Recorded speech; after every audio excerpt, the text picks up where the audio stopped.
ఎస్ఎల్బీసీపై గత ప్రభుత్వం నిర్లక్ష్యం వహించిందని సీఎం రేవంత్ ఆరోపించారు. బిల్లులు చెల్లించలేదని పవర్ కట్ కూడా చేశారని అన్నారు. 10 ఏళ్లుగా ఎక్కడి పనులు అక్కడే ఉన్నాయని తెలిపారు. కాంగ్రెస్ ప్రభుత్వం వచ్చిన తర్వాత ఎస్ఎల్బీసీని తాము ప్రతిష్టాత్మకంగా తీసుకున్నామన్నారు. అనుకోని ప్రమాదం జరగడం దురదృష్టకరమని, ప్రమాదంపై రాజకీయాలకు అతీతంగా స్పందించాల్సిన అవసరం ఉందని రేవంత్ రెడ్డి అన్నారు.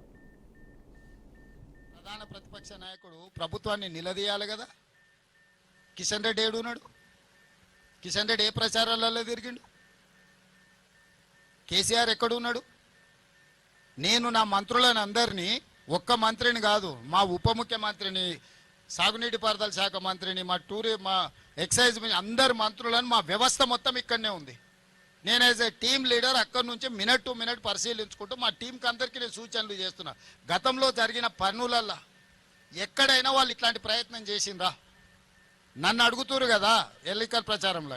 హరీష్ రావు గారు దుబాయ్లో పోయి దావతులు చేసుకోలే. హరీష్ ఏడున్న ప్రమాదం జరిగినప్పుడు హరీష్ పాస్పోర్ట్ ఒకసారి బయట పెట్టమను.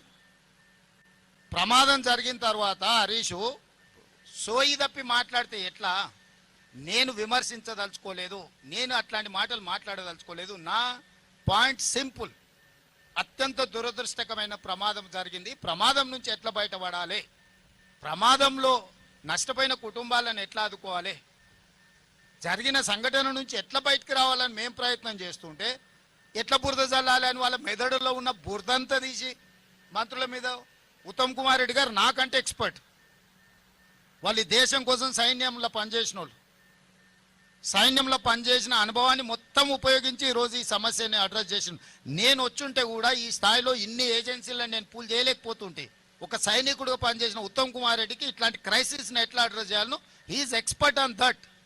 ఆయన ఇక్కడ కూర్చొని సైట్లో కూర్చొని మానిటరింగ్ చేస్తే అసలు అర్థం పర్థం లేకుండా మరీ ఇంత దిగజారి మాట్లాడుతున్నారు. ఎందుకు ఇట్లా తయారయ్యారు? అధికారం కోల్పోయినారు సరే, కానీ మైండ్ కూడా కోల్పోయారా? ఈ సమస్యను పరిష్కరిస్తాం. దయచేసి మిమ్మల్ని అందరు నా రిక్వెస్ట్ ఒకటే, ఇది మన అందరి సమస్య. ఈ సమస్యను మన అందరం కలిసి పరిష్కరించుకుందాం. సమస్యలో ప్రమాదం జరిగిన కుటుంబాలను మనం కలిసి ఆదుకుందాం. దానికి మీరు పూర్తిగా సహకరించాల్సిందిగా మీ అందరినీ కోరుకుంటున్నా.